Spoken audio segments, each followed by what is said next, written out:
Boa noite. Evangelho segundo o Espiritismo, capítulo 17, Sede perfeitos. Item 11. Cuidar do corpo e do espírito.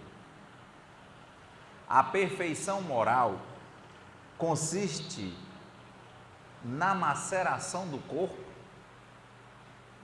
Para resolver esta questão, se a perfeição moral tem que maltratar o corpo, eu me apoio sobre os princípios elementares e começo por demonstrar a necessidade de cuidar do corpo, que, segundo as alternativas da saúde e da doença, influi de maneira muito importante sobre a alma, que é preciso considerar como cativa na carne, para que essa prisioneira viva se divirta e conceba mesmo as ilusões da liberdade. O corpo deve estar são, disposto, vigoroso. Sigamos a comparação. Ei-los, pois, em perfeito estado, ambos, que devem fazer para manter o equilíbrio entre as suas aptidões e suas necessidades tão diferentes. Aqui dois sistemas se defrontam: o dos ascetas, que querem abater o corpo, e o dos materialistas, que querem rebaixar a alma. Duas violências que são quase tão insensatas uma quanto a outra. Ao lado desses grandes partidos, formiga a numerosa tribo dos indiferentes, que sem convicção e sem paixão, amam tibiamente e gozam com economia. Onde, pois, está a sabedoria? Onde, pois, está a ciência de viver? Em nenhuma parte. E esse grande problema permaneceria inteiramente por resolver, se o Espiritismo não viesse em ajuda aos pesquisadores, em lhes mostrando e demonstrando as relações que existem entre o corpo e a alma, e em dizendo que, uma vez que são necessários um ao outro, é preciso cuidar de ambos. Amai, pois, vossa alma, mas também cuidai do vosso corpo. Instrumento da alma. Desconhecer as necessidades que são indicadas pela própria natureza é desconhecer a lei de Deus. Não castigueis pelas faltas que o vosso livre-arbítrio fê-lo cometer, e das quais ele é tão irresponsável como o é o cavalo mal dirigido, pelos acidentes que causa. Sereis, pois, mais perfeito ser, martirizando o corpo. Com isso, não ficais menos egoístas, menos orgulhosos e pouco caridosos para com o vosso próximo? Não, a perfeição não está nisso. Ela está inteiramente nas reformas que fareis vosso espírito suportar. Dobrai-o, submetei-o, humilhai-o, mortificai-o. É o meio de torná-lo dócil à vontade de Deus e o único que conduz à perfeição. Georges, Espírito Protetor, Paris, 1863. Bom, uma semana para a gente refletir sobre o corpo. Acho a palavra mais forte acabou não vindo no Evangelho. A gente pressupõe que seria equilíbrio. Equilíbrio corpo e espírito. Cuidar do espírito e cuidar do corpo. Cuidar do espírito é amadurecer o espírito, é tentar buscar a verdade, tentar seguir o caminho da verdade, esse eixo. e cuidar do corpo como um instrumento do Espírito. Uma história interessante que tem sobre isso, nós encontramos no livro Nosso Lar. André Luiz, que era um médico, havia desencarnado há 8 anos, estava no umbral. E lá no umbral, o André Luiz, quando começa a melhorar, ele vai receber a ajuda dos bons espíritos. E quando ele recebe essa ajuda, ele é diagnosticado, e nesse diagnóstico dizem que a causa mortis do André Luiz foi o suicídio. E o André Luiz fica estupefato, porque ele diz: como eu não cometi o suicídio, eu estava doente, eu passei vários dias de cama, entrei em coma, eu não cometi o suicídio. E o médico, um pouco ríspido, um pouco rigoroso, olha para ele e diz: olha, essa decorrência que você teve desse tipo, era tipo um câncer no estômago, um problema que você teve, você, por desregramentos sexuais, quando era mais jovem, você teve sífilis e teve outros problemas, e você não curou adequadamente, e aquilo resvalou no seu estômago. Assim como você fez uso desregrado de comida, você fez uso principalmente desregrado do álcool. E está aqui, ó, o diagnóstico não gera qualquer dúvida. O médico do plano espiritual mostrando para o André que era um médico no tempo do plano material. Aí o André olha e fica triste, né? Porque realmente ele percebe no prontuário dele que ele não cuidou adequadamente do corpo e ele foi desgastando, sabendo que fazia mal, o que gerou o desencarne dele em um momento anterior ao programado. Por isso, diagnóstico: suicídio.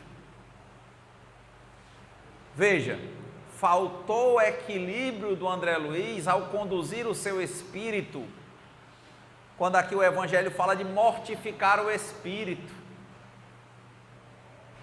Jesus, quando vinham os apóstolos, né, antes de apóstolos, discípulos, e as pessoas que queriam segui-lo, ele dizia: se queres me seguir, nega a ti mesmo, pega a tua cruz e me segue. É negar a personalidade, ao egocentrismo.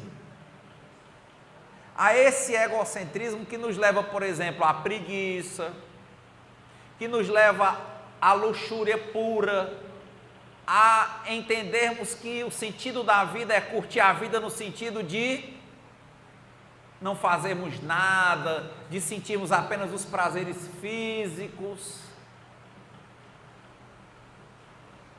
E aí é nesse ponto que o Evangelho fala de mortificar essa parte do espírito. Os orientais falam de um eu inferior, que é esse, que tem que ser mortificado, e um eu superior, que é esse que tem que ser incentivado.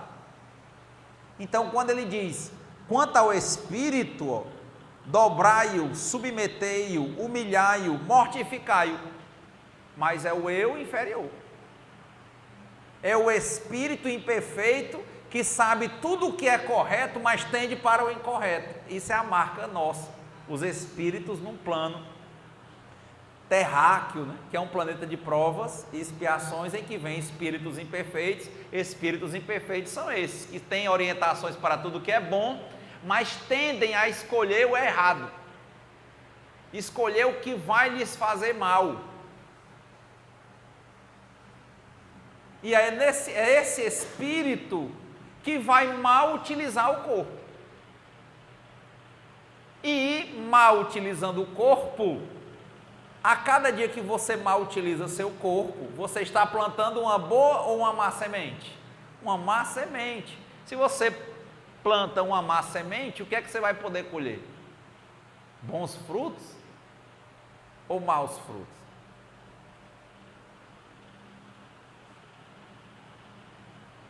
Esse é o resultado. Estava refletindo aí, lendo o Caibalion, 2.700 anos antes de Cristo, Hermes Trismegisto, lá no Egito. É lá que se fala pela primeira vez da lei de causa e efeito. Um contemporâneo de Abraão. Ele diz: olha, existe um eixo, você pode explicar tudo na vida por 7 princípios, são as 7 leis herméticas.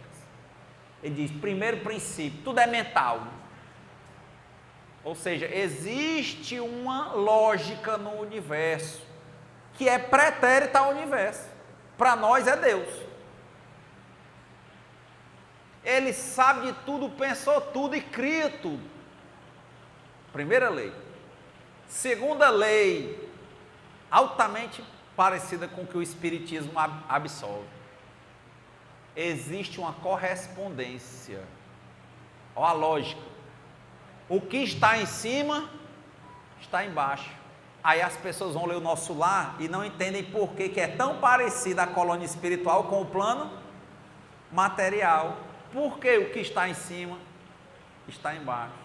E nós vamos, aos poucos, evoluindo até planos em que a espiritualidade ainda não nos contou, porque nós não temos capacidade intelectual para compreender, muito menos espiritual.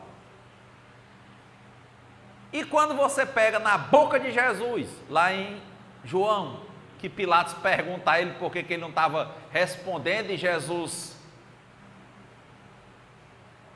calado, e ele pergunta se Jesus não sabia qual era o poder que ele tinha. Ele diz: tudo que está em cima, aliás, tudo que está embaixo só está embaixo porque meu Pai que está em cima permitiu. Lei da correspondência. Na boca de Jesus, Hermes Trismegisto.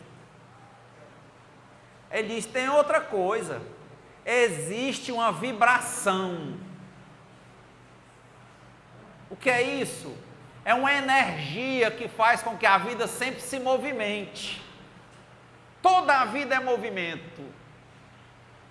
Por isso que a gente já falou várias vezes: quem acha que está velho, e independe da idade, quem acha que não tem mais o que aprender, quem acha que já chegou lá, quem acha que é mais, está pronto para desencarnar. Não porque evoluiu, mas porque precisa talvez recomeçar, para entender que ainda tem muita coisa a aprender, porque a vida não tem essa parada. Aí o Espiritismo pega a lei da vibração e chama de progresso. A lei do progresso é o movimento. Tem uma lógica, tem uma correspondência, tem uma aproximação na aparência do espírito, do perispírito, com o corpo que o recebe. Tem um movimento, uma energia que vem do fluido cósmico universal, não é isso, Sérgio? No Livro dos Espíritos. A vibração, quando você está perto de desencarnar, o fluido, a energia vai descendo, a vibração vai baixando, você vai ficando mais lento, e aí você transita, sai, abandona esse corpo, e o espírito reassume toda a vibração para recomeçar. Olha aí, existe um Deus. Há uma correspondência entre o plano espiritual e o plano material. Olha aí o Evangelho: cuidar do corpo e cuidar do espírito. Há uma vibração que movimenta todas as coisas. Ele diz: o incriado é o que ninguém criou, ele criou tudo, Deus. Ele não passa por polaridades, ele não passa entre certo e errado, ele é o certo. Ele é a verdade. Jesus, né? Aquele quadro: eu sou o caminho, a verdade e a vida. Ninguém vem ao meu Pai senão por meio de mim. Para muitos isso é o quê? É mostrando que o exemplo é ou quer seguir para a verdade, e se quiser seguir é olhar o caminho de quem vem ensinar, Cristo.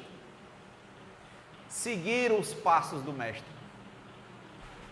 Esse é o caminho, por meio de mim. Siga os meus passos, ame sem querer nada em troca, nada em troca. Quem ama não exige nada, simplesmente ama. é a maior energia que há. Ele diz, olha, mas quem não é o incriado, né? Quem são os criados, que somos nós, ó, passa por dúvidas. O Hermes chamava isso da lei ou o princípio da polaridade. A gente fica sempre com a dúvida, será mesmo que se eu morrer, o meu espírito continua?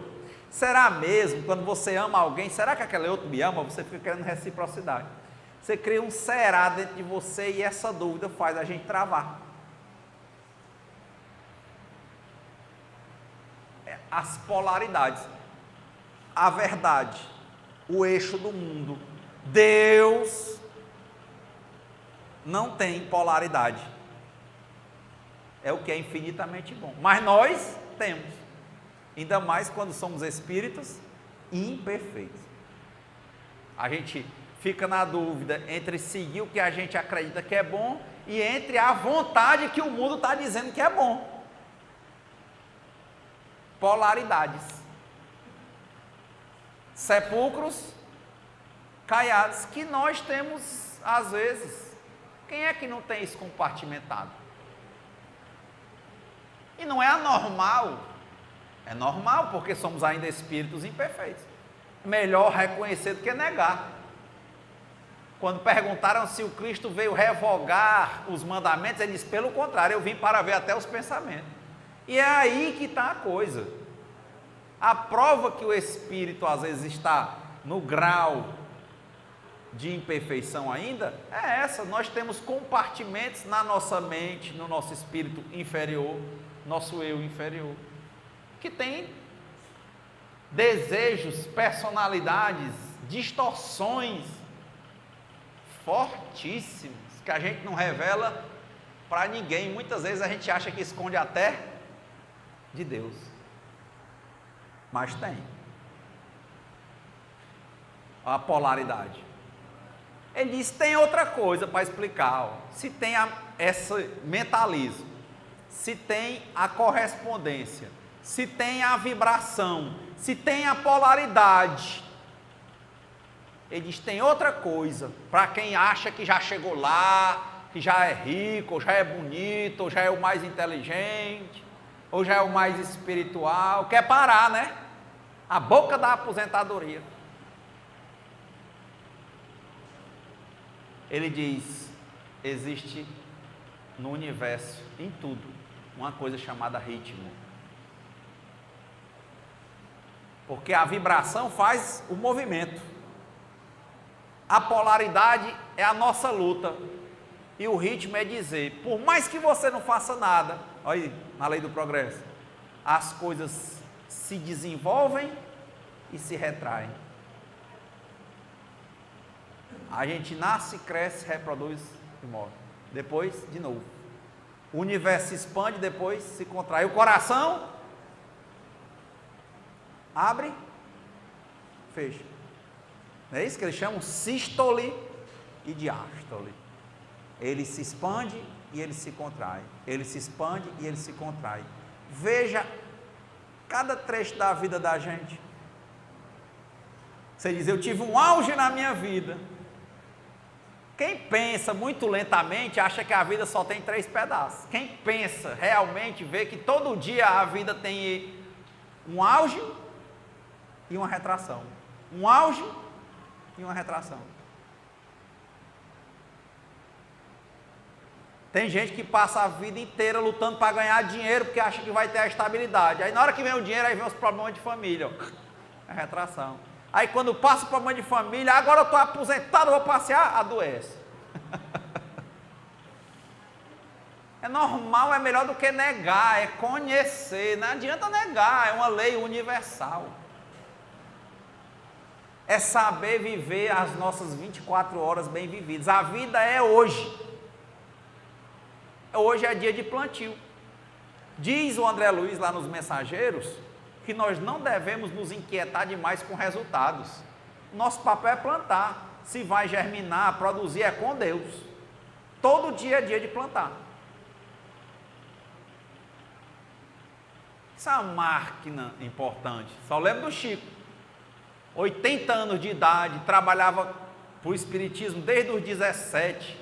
com mais de 300 livros publicados na época, olhou para o Emmanuel e disse: Emmanuel, sinto que estou velho, e o senhor ainda me trata com tanto rigor. E Emmanuel olha para ele e diz: é, Chico, porque às vezes na última volta da vida é que vem os maiores desafios. Aí o Chico vai com aquela, não podemos parar, ó, vibração, polaridade, ritmo, por mais, que ele percebesse fisicamente um certo perecimento do corpo, o espírito tinha que continuar. Aí ele disse: dou aos outros o direito de serem como quiserem, mas eu tenho o dever de ser melhor do que eu mesmo a cada dia. Até o dia que ele desencarnou. Dizem os últimos que viram o Chico, que ele tomou um cafezinho, no dia do jogo do Brasil, acho que 2002, Brasil ganhando a Copa, ele tomou o cafezinho e como um pássaro juntou as mãozinhas e desencarnou. Como a gente diz, morreu como um passarinho. A mulher foi buscar a xícara do café, ele estava lá com a mãozinha juntinha, desencarnado. Até o último momento. Naquela biografia do Chico, do Bacelli, Souto-Maior, ele escreveu sobre Kardec. O Bacelli, que viveu a vida inteira próximo do Chico, escreveu uma biografia, escreveu várias, ele juntou uma maior, seria a mais completa. E lá tem uma reportagem do jornalista do Povo, que foi uma caravana de gente aqui de Fortaleza para lá. Chico já estava bem velho. Era impressionante o atendimento. O Chico começava, quando ele entrava a atender por volta de 5, 6 horas, só largava 5, 6 horas da manhã. Até a semana antes dele desencarnar, ele ainda ia para o centro trabalhar. Porque ter o corpo, para você estar, a satisfação do corpo, o corpo em si, ele é nosso amigo, mas ele é um instrumento para educar para o trabalho do espírito. Olha, corpo e espírito. Kardec, porque o Kardec, para o espiritismo, ele só trabalhou 14 anos. Do dia que ele conheceu a primeira mesa ao dia que ele desencarnou, agora ele era uma máquina. Só para você ver a produção. A revista ele editava, imagina naquele tempo que não tinha computador, uma dificuldade. Milhares de páginas, cartas, respondia cartas. Conseguiu chegar no mundo inteiro, já tinha centro espírita aberto no Brasil, Kardec respondendo aqui para o centro espírita, carta. Uma máquina de trabalho. Divaldo Pereira Franco, 92 anos, 200 palestras por ano, até mais ou menos 2004 tinha 13 mil palestras, 200 viagens, ano. Toda semana, quando ele não está viajando, lá na Mansão do Caminho, que ele mora lá e é tudo lá, tem o dia dele trabalhar, na mesa e falar. Mas não se faz isso se não se cuidar do corpo. Está trabalhando o corpo para servir ao Espírito, para servir ao Criador. Olha, chegamos na lógica, olha, criação mental tem uma lógica, vibração, correspondência, polaridade, ritmo. Próximo do trimegistro, lei de causa e efeito. Todo efeito tem uma causa. 2.700 anos antes de Cristo. Dizem que todos os indianos foram beber na fonte egípcia do Hermes Trismegisto. Você lê o livro Caminho da Luz, Caminho da Luz, do Chico Xavier, editado pelo Emmanuel, quando fala dos exilados de Capela, um dos grupos foi para o Egito.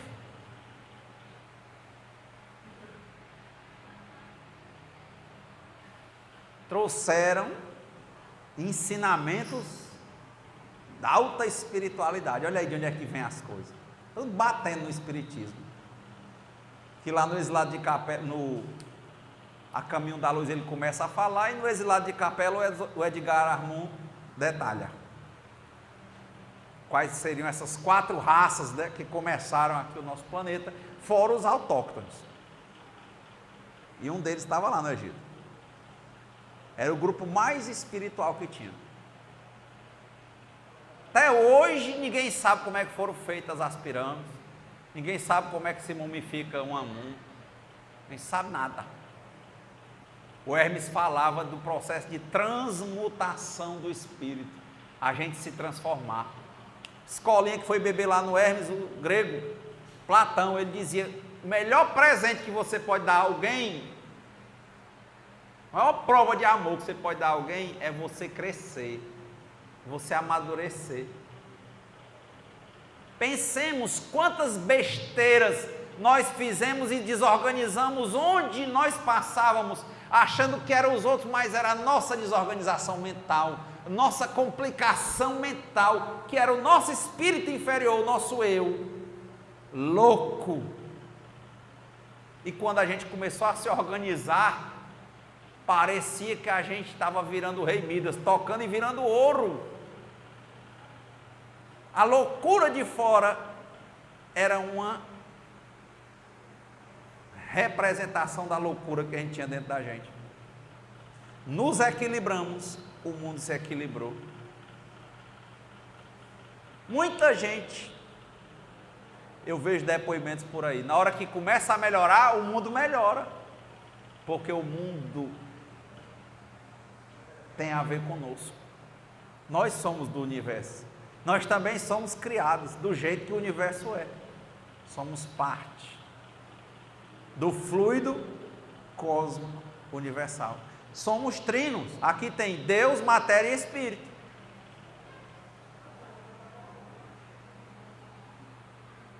E ele continua. Diz, olha, depois que você entender que tem uma causa e efeito, ó, teve um mentalismo, correspondência, polaridade, vibração, ritmo, causa e efeito, ele diz, existe o gênero. Tem sempre um macho e um fêmea. Tem um positivo e um negativo. Tem um que poliniza e outro que é polinizado. Tem um que impulsiona, por isso que o símbolo do masculino era o mais, né, e do feminino era o menos. Ele dá o tom, e no negativo que vem a energia é que vem a criação. Pronto, ele diz, contudo, 7 leis, você entende o universo. Agora, não vá querer entender a essência de Deus. Você não tem capacidade para isso. Só entenda que Deus existe, ou que tem um princípio mental, que não existe. Olha para o Espiritismo. Acaso. Acaso. Não temos como. Mas se tudo tem essa correspondência, se é tudo tão alinhado, se tem um eixo, para os indianos, né, falando do Dharma, se tem uma lei, de novo, que mantém as estrelas no céu, elas não caem em cima da gente, e mantém o mar paradinho lá. Como é que a gente quer viver desordenado? Cheio de compartimentos na nossa cabeça, querendo se esconder, fazer coisa escondido, pensar coisa escondido. É lógico que você está plantando algo que o corpo uma hora vai revelar. Falamos a semana próxima passada do Thich Nhat Hanh sobre a respiração. E no livro dele, Para a Paz, ele tem uns 10 tipos de possibilidade de ensinar a meditar. E essa semana eu tive a oportunidade de ler um livrinho pequeno, lindo livro.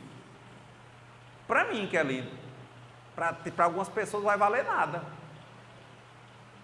Porque cada um é conforme o seu nível, a sua necessidade. vai receber. O Hermes dizia, né, que o saber ele é secreto, até o dia em que o aprendiz está com os ouvidos abertos para ouvir. Aí eu li esse livro, Meditação Andando. Hoje pratiquei, passei a semana dizendo, tivemos a dificuldade. Quem foi que tentou respirar? Fez diferença? É fácil? É não, a gente esquece. Não é porque a gente esquece. Manter o sorriso. Olha aí, só um leve sorriso. E eu precisei, eu fiquei tentando me organizar, só fui conseguir de domingo para cá, hoje pela manhã. Botei os pés no chão e fui caminhar. Maravilhoso, me garantiu para o dia inteiro. Só que eu tinha que fazer isso toda hora, porque eu ando para todo canto. Bom para o corpo, bom para o espírito. Todo excesso vai gerar problemas. Você pegar os documentários, estudem sobre o homem mais forte do mundo, ganhou 9 vezes o universo, o Coleman, 54 anos, todo aleijado, ele já faz cirurgias para trocar os parafusos alongadores da coluna, porque chega um tempo que ele não serve, dói demais, e ele passa o dia tomando 5 anti-inflamatórios, todo dia, todo aleijado. Veja os que estão disputando para ganhar esse campeonato do homem mais forte do mundo. Tem cara com 1,80 m, tem que pesar no mínimo 180 quilos, meu amigo. Ele come, os médicos dizem a vida dele, mas ele sabe que com esse ritmo, ele não aguenta 10 anos, ele morre. Conversando com o treinador, ele disse, olha, todo atleta ele é doente, porque ele faz o excesso de comida, excesso para manter o peso, demais se superar. Não é isso que o Evangelho está dizendo, ele está dizendo equilíbrio, é caminhar, é fazer o exercício necessário para o bom funcionamento do corpo, respirar, e não custa nada, não paga nada, mas é difícil de fazer, porque a gente está com a mente louca, perdida, a mente perdida, em pensamentos tolos, a gente não tem concentração. Perguntaram ao Buda, né, como é que o senhor consegue manter esse seu ritmo, a sua respiração, seu equilíbrio, ser tão sábio? Ele disse, não tem mistério, meu amigo, quando eu como, quando eu ando, quando eu respiro, fazer as coisas, nos dedicarmos 100% ao que nós estivermos fazendo, tentarmos ser melhores do que nós mesmos a cada momento, sem querermos ser melhores do que ninguém, e não para disputar, mas para servirmos melhor ao princípio mental, a Deus, à verdade, ao bem. Tem um quê? Se excedeu no zelo ao corpo, o corpo padece. E aqui o Evangelho diz, não maltrate o seu corpo. Se é de maltratar, e ele recomenda, maltrate o seu espírito inferior, o seu eu inferior, esse eu que tende para o erro. Porque basta observar essa lógica, desse ritmo, para onde é que você vai. Porque é só ouvir quem diz assim, oh rapaz, vou curtir hoje, é o meu fim de semana, sábado, eu vou beber. O prazer é beber. Nós estamos no nível que podemos julgar ou condenar alguém? Não. Mas a cada um cabe perceber. Aí quando você vê com muito tempo, quem bebe demais, começa a botar boneco. Depois vira uma doença. Ela é incurável, progressiva, de efeitos fatais. Antes de matar fisicamente, ela desmoraliza. O caminho está traçado, ó. Plantou semente de uva, não vai colher arroz. Está vendo o caminho?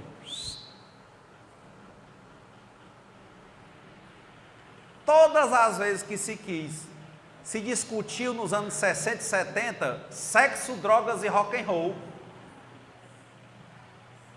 Estudem sobre o Woodstock, a miséria que era lá, depois a tristeza na cidade, arruma de gente muito doida, um monte de zumbi de pé no chão, passando fome, gente doente, começaram a roubar, acabaram as flores.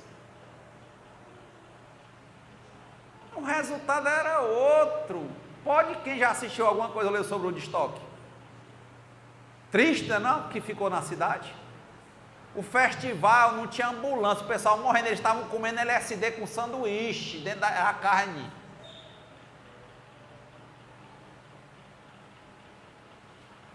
Estavam outro dia lendo uma biografia do Elvis. O auge da fama, bonito, 40 e poucos anos. O pessoal cansava de ir lá, ele dormindo com a boca aberta, cheio de comida, ele se drogava com comida fora droga normal. Eles iam lá meter a mão na boca dele para tirar a comida que ele dormia, para ele não morrer engasgado. Tem uma finalidade, comer tem uma finalidade, o exercício tem uma finalidade, o sexo tem uma finalidade, o próprio álcool tem as suas finalidades. De novo, desvirtuou, tem resposta. Olha aí, Hermes Trismegisto. Leia uma causa e efeito. Não esqueça, não existe comodidade na vida. A vida tem um ritmo. Sobe, desce, sobe, desce, sobe, desce, sobe, desce, sobe, desce. Tem gente hoje que olha na internet o biorritmo. Como é que está meu biorritmo hoje? É isso, é o sobe e desce. Está alto, está baixo?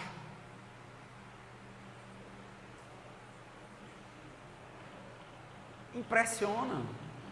Você olhar, como eu estava vendo o Coleman, um homem com 54 anos, toda a vida o homem mais forte, 9 vezes o homem mais forte do mundo. Os braços do homem, às vezes, tudo estourado, mano. A coluna toda junta, não tem o espaço de uma para outra. Ele faz a cirurgia para botar um alongador que dói para viver. Com o alongador, ele anda com 2 moletas, todo aleijado, hora de cadeira de roda e tomando um anti-inflamatório. Imagina como é o fígado que fica. Linguagem cearense, tudo demais é veneno. A beleza da juventude,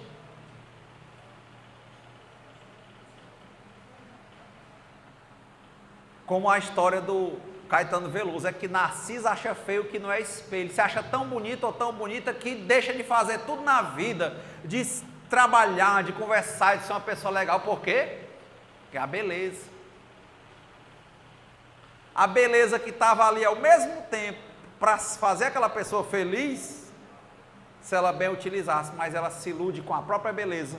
Narciso, na época, não tinha espelho, ele olhava para onde? Para o lago, o espelho do lago, morreu afogado. Quanta gente jovem, bonito hoje, no padrão de beleza que chamam, que não está totalmente perdido uma hora dessa. Vá para os grupos de narcóticos anônimos, vá para os sanatórios, o quanto de menina e menino de 19 anos completamente louco já da drogadição e do alcoolismo, completamente louco. Nós temos um trabalho em uns hospitais desse, impressiona, menino de 19 anos. O caminho está traçado, a lógica, a vibração, o ritmo. mas tem que ter equilíbrio. Se fosse feito para uso extremo, o corpo, nós não víamos que todas essas pessoas chegavam a um fundo de poço. Só não vê quem não quer. E ainda assim, outro dia, eu fui passando, porque hoje com a internet, por isso que a gente não vive do que a gente come, a gente vive do que a gente assimila. Não adianta dizer, leia muito, é o que é que você está lendo, pode ler só uma coisa. Os budistas só liam o Dhammapada, as mensagens do Buda, a vida inteira decoravam aquilo. Os judeus, só os salmos, né? Aquelas coisas cantavam. Não é o tanto que você lê, é o que você está lendo. Porque eu vejo hoje quanta informação. Uma das drogas mais complicadas não é o crack?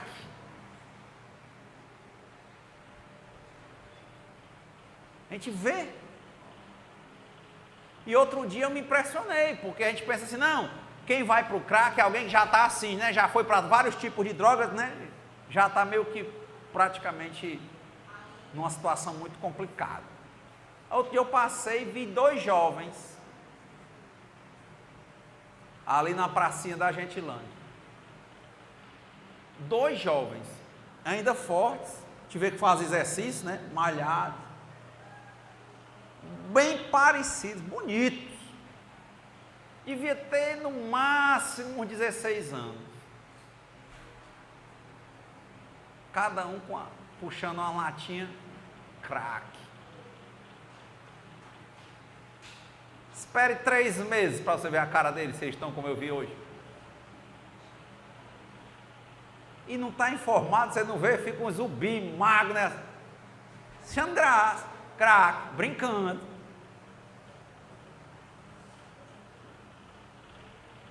O que você disse? Nada. Por mais que eu ame alguém, diz a Joana de Ângeles, eu não posso tomar um remédio pela pessoa.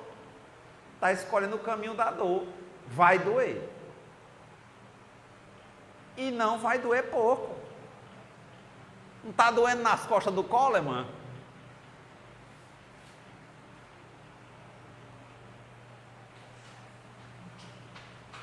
Pessoas que nessa questão de Woodstock, e hoje mesmo uma campanha lá em São Paulo, questão do sexo, quantas pessoas hoje completamente loucas por questões de sexo, quando não adoecidas mesmo, não só mentalmente, herpes, sífilis, HIV, dão apagamento, um deslumbre. Mas o Espiritismo, o Evangelho só está dizendo o quê? Observe, olhe para que as coisas foram criadas, para que elas servem. Corpo não foi criado para ser corpo por si, o corpo é um instrumento do Espírito. Não se pode colocá-lo na frente do Espírito. Não se pode, mas tem que cuidar muito do corpo, dentro do que se pode. Dentro do que se pode.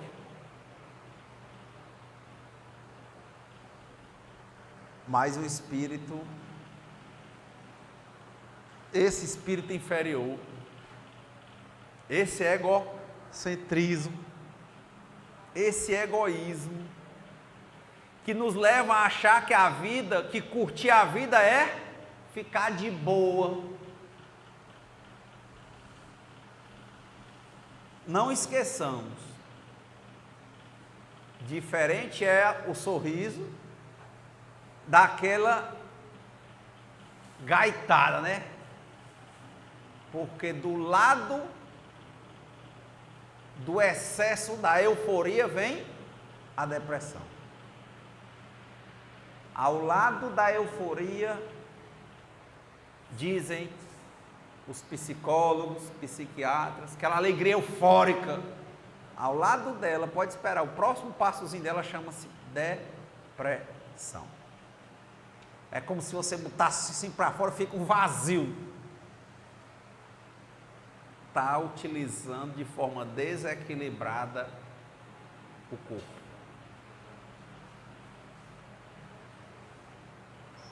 Então, para a gente já ir concluindo, espiritismo é para a gente ficar sisudo? Não. Poxa, se eu tenho o meu corpo, eu sou bonito, eu não posso usar do jeito que quiser.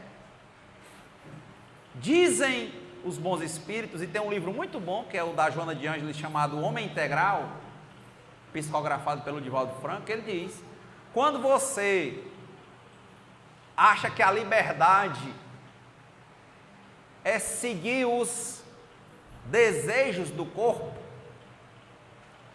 na verdade você se torna escravo. Porque o corpo, se você atender só ao desejo dele, você se torna um escravo do corpo. Aí é que vem as compulsões, e depois das compulsões vem a dependência.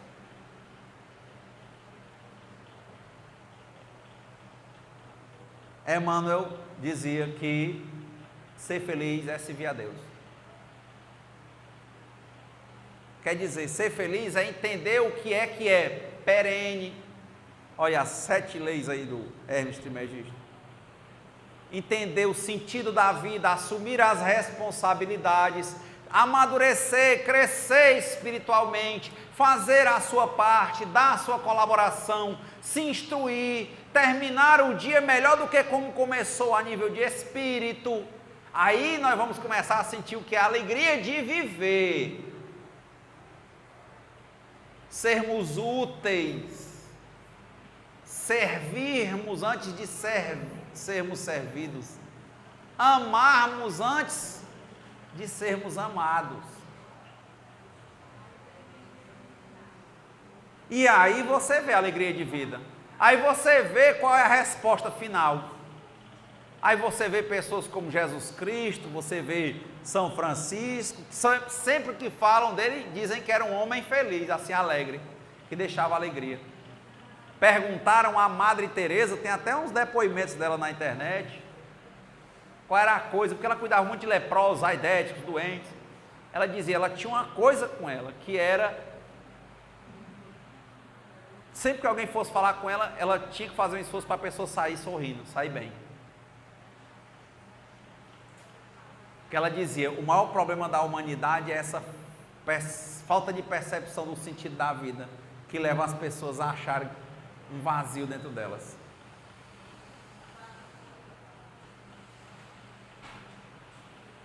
Como é difícil para nós,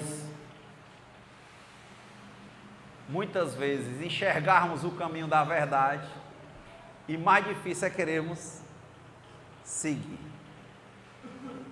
Mas sabemos, é um tipo de semente que dá bons frutos, que a gente fica jovem para sempre. Para sempre. Sempre é bonito sorriso. Sempre é bonito ver uma ação de caridade. Quem já achou feio? Sempre é bonito alguém que está passando por um problema ter resignação e as pessoas ao lado ficarem bem porque ele está se esforçando para estar espiritualmente bem, não reclamar e agradecer. Sempre é bonito e jovem e alegre quando você vê alguém que você percebe que está numa situação que se fosse você não aguentaria, e a pessoa olha para você com a maior simplicidade, com a maior humildade, com um sorriso no rosto, e você se envergonha da sua pequenez. Nós nos envergonhamos,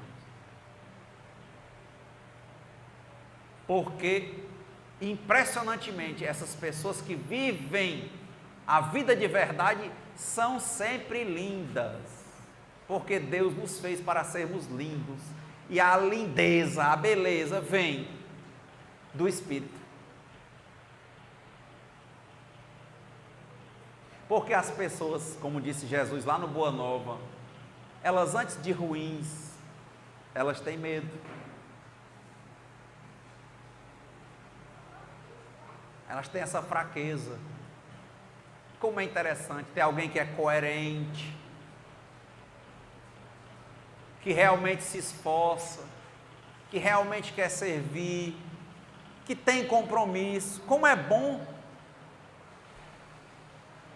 a gente vir para casa para fazer o trabalho, pessoas precisando do atendimento, e já ter a casa aqui, pessoas que vieram e trabalharam antes de nós para deixar isso aqui como está. Olha aí o relacionamento que a gente cria, sem exigir nada, a gente se sente bem, tem aquela alegria de chegar aqui e ver as coisas funcionando, as pessoas sendo úteis. Gente com 50 anos de idade, que tinha antigamente chamado de velho, que está hoje estudando um livro novo, descobrindo uma ideia nova, discutindo no centro, tentando ter uma prática totalmente diferente de viver. Que lindo! Casais se reencontrando, jardins sendo ajustados, casas sendo limpas, corpos sendo tratados. Isso é a beleza, que dá para fazer melhor se tratar melhor o corpo, porque um corpo melhor, dentro das nossas possibilidades, ajuda no trabalho do Espírito. E para concluir, uma das preces que eu aprendi esse ano, que eu achei mais relevante. Eu vejo as pessoas rezando de dois modos, tão pequena, porque um é mais coletivo, no plural, e outra ela é no singular. Eu vou fazer das duas formas, que isso eu acho interessante.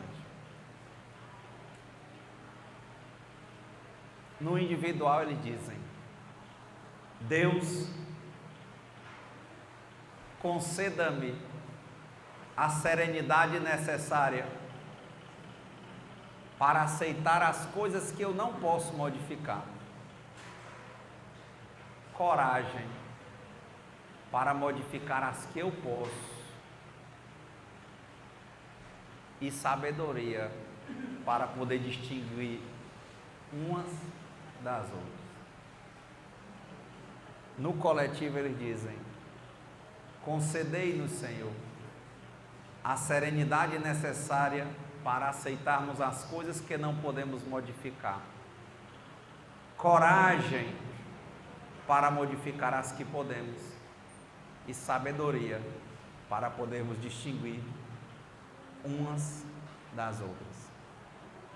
Muita paz, muita serenidade, muitos momentos plenos de vida, muitas 24 horas de equilíbrio e evolução para nós. Senhor, fazei-me um instrumento de vossa paz. Onde houver ódio, que eu leve o amor. Onde houver ofensas, que eu leve o perdão. E onde houver discórdia, que eu leve a união. Onde houver dúvidas, que eu leve a fé. Onde houver erros, que eu leve a verdade. Onde houver desespero, que eu leve a esperança.